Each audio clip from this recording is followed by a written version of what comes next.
Baba.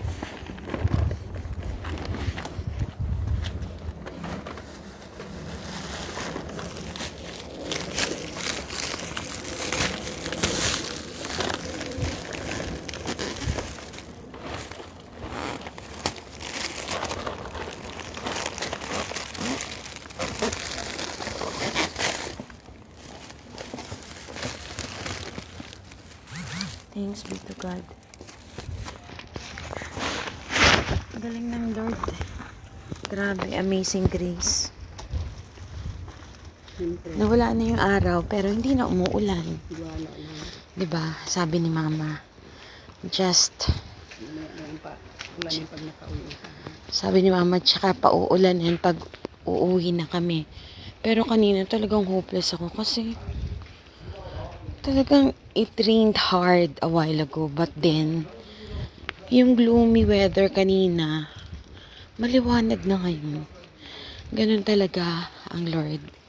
Always gives miracles and wonders. Kaya thanks be to God dahil it's right. So syempre sa buhay maraming mga uncertain circumstances na hindi natin handle, but still we just need to believe that God is always in control and God will always do the rest. What we should need is syempre lalakad tayo sa panuntunan ng Diyos sa katwiran. And we will never pay evil for evil. Maraming circumstances na yung iba, just like me, parang may isip na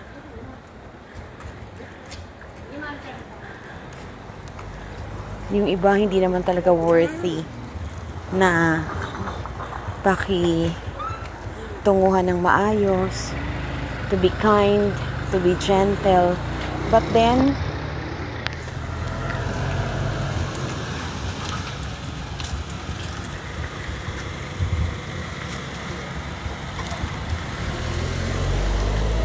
sabi nga ni Mama, walang nasasayang sa patuloy na paggawa ng mabuti. Just keep doing good. Dahil wala naman daw nalilingid sa Diyos, which is true, right?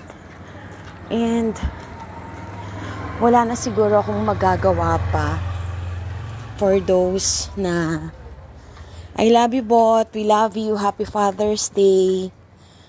Sana nagustuhan mo yung kinumpose kong message coming from the bottom of my heart. Ate will always be here for you no matter what. And sabi ko nga, basta kung ano yung meron ako, kasama ka doon. We love you. Always remember that you are always in our prayers. My dear brother Anthony, my dear little brother, malayo man ang Amerika, but the distance will never be a hindrance for us not to love each other, because we always believe that God's comfort is always with you and to your dear beautiful family. Basta tatandaan mo, pag ang Diyos ay nasa atin, palaging gagabayan tayo ng Diyos and palagi niyang ibubuhos sa atin yung unconditional love, yung divine love na of course Diyos lang ang siyang makapagbibigay. I love you, my dear little brother Anthony. Ingat ka palagi dyan. Marami palang homeless dyan sa LA. I just view sa sa YouTube and sa Facebook. Marami pala dyan ang ang in poverty. Anyways, kasama ko si mama. Magdi-distribute kami ng mga bread for those who are being so kind to us. And dun sa mga taong, marami kasi dito yung matatandang nagbibit-bit, nagbibenta ng mga boxes. Parang sobrang nakakaawa. And pag binigyan mo sila ng bread, sobrang nabibless sila. Sobrang pleased sila. Kasi hindi naman common sa Korea that you will give some kind of food. So, papunta kami dito sa market kasi pag bumibili kami ng side dishes,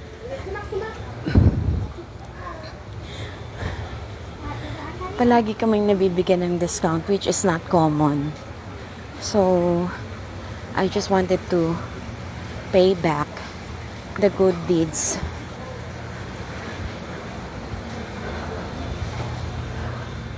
Sobrang nakaka-bless ng pag may mabubuting tao, hindi lang pagtitinda or pagkita ng pera yung nasa isip nila, but of course to make people happy as well.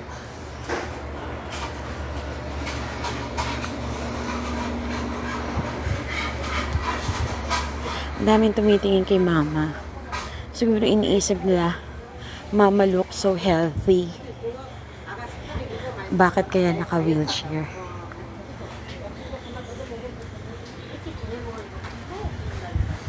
Nako, my dear. Pag nandyan lang ako sa Pinas, sa'yo na lahat to. Kaya lang, ayaw mo naman pumunta dito. My best friend. My love.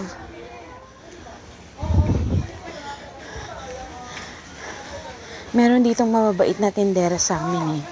Bibigyan namin sila ng mga tinapay.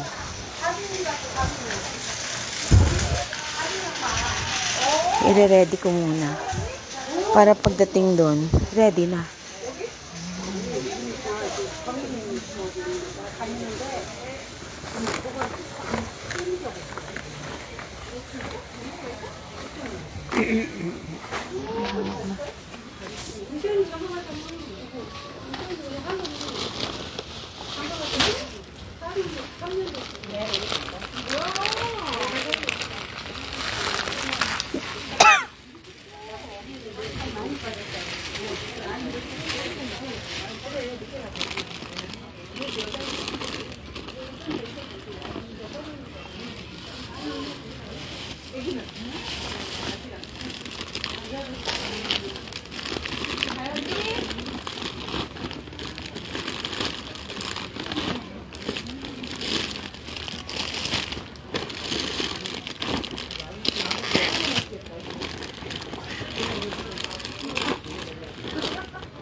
Ay, pakihawak na.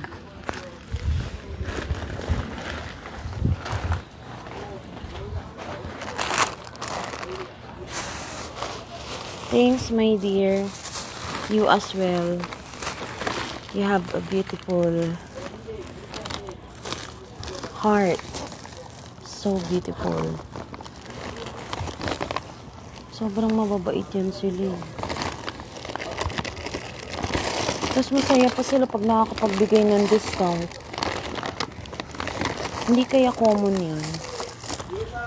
Ma, pakilagay.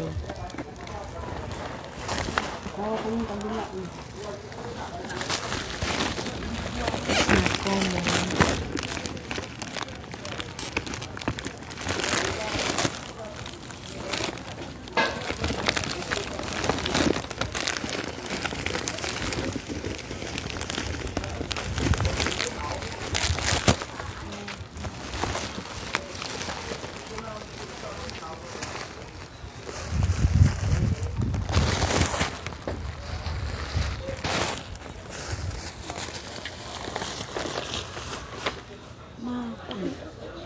ano.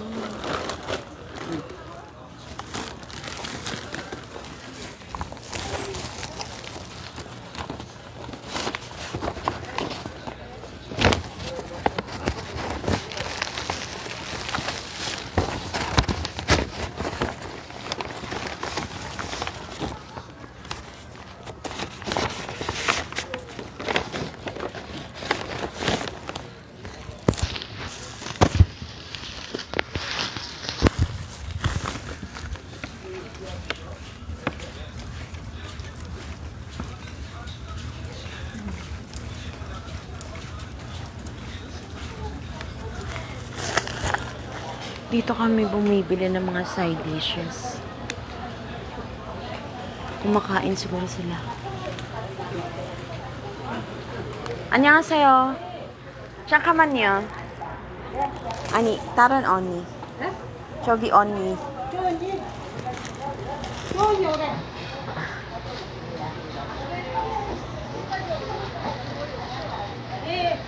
빵 드실래요? 네? 빵. 다? 어디서 났는데? 깨끗해요. 아니 그게 어디서 났냐? 우리 교 어디 교회? 멀어요. 이수역. 이수? 네.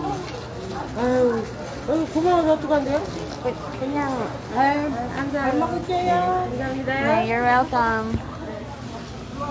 언니 나한테 너무 잘. 축복 많이 받으세요. 네. 언니는 하나님 너무 사랑해요. 네. 전화로 보내세요. 네 감사합니다. 네.